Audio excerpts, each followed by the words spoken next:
प्रत्येक जिल्ह्यात 3 पालकमंत्री द्यावेत, महायुतीतील तिन्ही पक्षांचे पालक असावेत तरच प्रश्न सुटतील असं विधान रोहित पवारांनी केलंय. अनेक मंत्र्यांना अद्याप PAOSD तसंच मूलभूत सुविधा देण्यात आलेल्या नाहीत असंही त्यांनी नमूद केलं.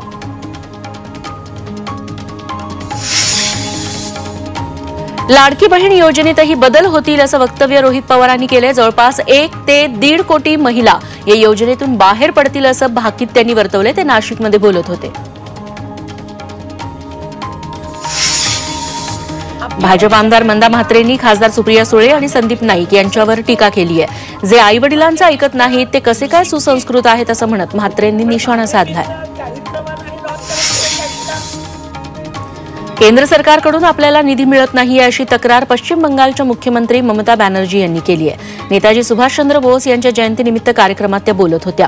आम्ही भीक मागत नाही, ही स्वाभिमानाची लढाई असल्याचं ममता बॅनर्जी म्हणाल्या. शिवसेना प्रमुख बाळासाहेब ठाकरेंच्या जयंतीनिमित्त ठाकरे गटानं भाजपला डिवचलंय. मुंबईतील कलानगर जंक्शन, मातोश्री आणि माहीम परिसरात शिवसेना उद्धव बाळासाहेब ठाकरे पक्षाकडून भाजपला डिवचणारे बॅनर लावण्यात आलेत. हिंदुत्वाच्या मुद्द्यावरून शिवसेना ठाकरे पक्षानं भाजपवर निशाणा साधलाय. अमित शहा यांना बाळासाहेब ठाकरे माहीत नाहीत असं वक्तव्य संजय राऊतांनी केलंय. तसंच बाळासाहेबांना ढोंग आवडत नव्हती, त्यामुळे मोदींना बाळासाहेबांबद्दल बोलण्याचा अधिकार नाही असा हल्लाबोलही राऊतांनी केलाय. दरम्यान बाळासाहेबांना भारतरत्न मिळालाच पाहिजे अशी मागणीही राऊतांनी केली. मुख्यमंत्री देवेंद्र फडणवीस दावोसमधून पत्रकार परिषद घेणार आहेत. दावोसमधील करार आणि विक्रमी गुंतवणुकीची फडणवीस माहिती देतील. 2 दिवसात महाराष्ट्रासाठी 15,70,000 कोटींची गुंतवणूक आणली आहे, त्याबाबत मुख्यमंत्री माहिती देणार आहेत. उद्योगमंत्री उदय सामंतही पत्रकार परिषदेला उपस्थित राहणार आहेत. पालकमंत्री जयकुमारांचं माजी आमदार राम सातपुते आणि भाजप कार्यकर्त्यांनी जंगी स्वागत केलं. मोहिते पाटलांना राजकीय शह देण्यासाठी मंत्री गोरेंना सोलापूरची जबाबदारी दिली असल्याची प्रतिक्रिया कार्यकर्त्यांनी दिली. त्याचबरोबर माळशिरसमधील पाण्याचा प्रश्न सोडवू असा शब्दही पालकमंत्री गोरेंनी यावेळी दिला. सोलापुरात भाजप कार्यकर्ते आणि पोलिसांमध्ये वाद झाल्याचं पाहायला मिळालं. पालकमंत्री जयकुमार गोरे यांच्या स्वागतासाठी शहरात बॅनर्स लावण्यात आले होते. सोलापुरातील 7 रस्ता परिसरात नो डिजिटल झोन असतानाही बॅनर्स लावल्यानं महापालिकेनं हे बॅनर्स काढले. यावेळी सुरक्षेसाठी असलेले पोलीस आणि भाजप कार्यकर्त्यांची बाचाबाची झाली. दरम्यान परवानगीसाठी अर्ज केल्याचा दावा यावेळी भाजप कार्यकर्त्यांनी केला. पुण्यात वसंतदादा शुगर इन्स्टिट्यूटच्या कार्यक्रमादरम्यान उपमुख्यमंत्री अजित पवारांनी केलेली मागणी शरद पवारांनी मान्य केली आहे. या कार्यक्रमादरम्यान बोलताना अजित पवारांनी VSI कडून दिल्या जाणाऱ्या बक्षिसांच्या रकमेत वाढ करण्याची विनंती केली होती. शरद पवारांनी ती मागणी तातडीनं मान्य करत 10,000चा पुरस्कार 1 लाखांवर तर 2.5 लाखांचं पारितोषिक 5 लाखांवर देण्यात येईल असं जाहीर केलं.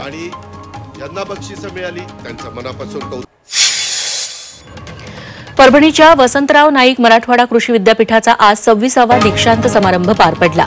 यावेळी जलसंपदा मंत्री राधाकृष्ण विखे पाटील यांना कृषी विद्यापीठाकडून डॉक्टरेट ऑफ सायन्स ही पदवी देऊन सन्मानित करण्यात आलं. राज्यपाल CP राधाकृष्णन यांच्या हस्ते ही पदवी प्रदान करण्यात आली. यावेळी परभणी जिल्ह्यातील 3ही आमदार उपस्थित होते. नेरूळमधील DY पाटील स्टेडियममध्ये कोल्ड प्ले कॉन्सर्ट नंतर नवी मुंबई मनपानं विशेष स्वच्छता मोहीम राबवली. कार्यक्रमाच्या 3 दिवसात तब्बल 82 टन कचरा स्टेडियम परिसर आणि नेरूळमधून जमा झालाय. दिल्लीत नेताजी सुभाषचंद्र बोस यांच्या जयंतीनिमित्त संसदेत कार्यक्रमांचं आयोजन करण्यात आलं. या कार्यक्रमाला पंतप्रधान नरेंद्र मोदींनी हजेरी लावली. यावेळी नेताजींना त्यांनी अभिवादन केलं. त्यानंतर विद्यार्थ्यांशीही संवाद साधला.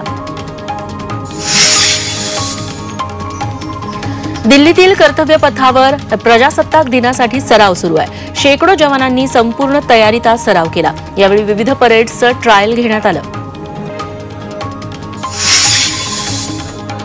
जम्मू काश्मीरमध्ये सुरक्षा व्यवस्था तैनात करण्यात आली आहे. प्रजासत्ताक दिनाच्या पार्श्वभूमीवर ही सुरक्षा व्यवस्था तैनात करण्यात आली आहे. तसंच जम्मू काश्मीरमधील अनेक भागात हाय अलर्टही जारी करण्यात आला. बंगालमधील दिनहाटा महोत्सवात प्रसिद्ध गायिका मोनाली ठाकूर यांचं लाईव्ह कॉन्सर्ट झालं. मात्र स्टेजवर अचानक त्यांची तब्येत बिघडली. श्वास घ्यायला त्रास होऊ लागल्यानं त्यांना दवाखान्यात दाखल करण्यात आलं. सध्या त्यांच्यावर उपचार सुरू आहेत. पद्मावत सिनेमा पुन्हा सिनेमागृहात रिलीज होणार आहे। उद्या 24 जानेवारीला तब्बल 7 वर्षांनंतर हा सिनेमा पुन्हा रिलीज करण्याचा निर्णय घेण्यात आलाय। या सिनेमात दीपिका पदुकोण, रणवीर सिंग आणि शाहिद कपूर मुख्य भूमिकेत होते। बांधकाम व्यावसायिकांकडून घर घेताना कोणती काळजी घ्याल याबाबतीत महारेराकडून सूचना जारी करण्यात आल्या। संबंधित स्थानिक नियोजन प्राधिकरणाकडून दिला जाणारा प्रकल्प मंजुरीचा आराखडा, मजल्याची परवानगी स्पष्ट करणारे प्रारंभ प्रमाणपत्र या बाबी प्रत्यक्ष व्यवहारापूर्वी महारेरा संकेतस्थळावरून तपासून घेण्याच्या सूचना जारी करण्यात आल्या। ऑपरेशन द्रोणगिरी प्रकल्पासाठी महाराष्ट्रातून वाशिम जिल्ह्याची निवड करण्यात आली आहे। वाशिममधील नागरिकांचं जीवनमान सुधारण्यासाठी आणि व्यवसाय सुलभतेसाठी वाशिमची निवड केली। हा प्रकल्प जिल्ह्याच्या विकासासाठी उपयुक्त ठरणार आहे। चंद्रपुरातील नवीन शासकीय वैद्यकीय महाविद्यालयाला माजी मुख्यमंत्री मा.सा. कन्नमवार यांचं नाव देण्यात येणार आहे। वडेट्टीवार यांच्या मागणीची दखल घेत मुख्यमंत्री फडणवीस यांनी हा निर्णय जाहीर केला आहे। लातूरमध्ये 4200 कोंबड्यांचा अचानक मृत्यू झालाय। उदगीर इथं बर्ड फ्लूमुळे शेकडो कावळ्यांचा मृत्यू झाल्याची घटना ताजी असतानाच आता अहमदपूर तालुक्यातील ढाळे गावात एका पोल्ट्री फॉर्ममधील 4200 कोंबड्यांचा संशयास्पद मृत्यू झालाय। प्रशासनाने या भागातील कोंबड्यांचे नमुने तपासणीसाठी पुणे प्रयोगशाळेत पाठवलेत, तसंच तातडीनं मृत कोंबड्यांची विल्हेवाट लावण्यात आली आहे। ठाण्यातही बर्ड फ्लूचा शिरकाव झालाय। ठाण्यातील कोपरी भागात कोंबड्यांना बर्ड फ्लूची लागण झाली आहे, त्यामुळे ठाण्यातील चिकन शॉप 5 फेब्रुवारीपर्यंत बंद ठेवण्याचा निर्णय घेण्यात आलाय। राज्यात दिवसेंदिवस बिबट्यांची दहशत वाढत चालली आहे। राज्यात आजच्या घडीला 4800च्या जवळपास बिबटे मोकाट फिरतात। वन्यजीव विभागानं केलेल्या सर्व्हेनुसार राज्यात गेल्या 2 वर्षात 500 बिबट्यांची भर पडली आहे। मोठ्या प्रमाणात बिबटे ग्रामीण आणि शहरी भागात दिसत आहेत, त्यामुळे या बिबट्यांचं नियंत्रण वन विभागाच्या हाताबाहेर जात आहे।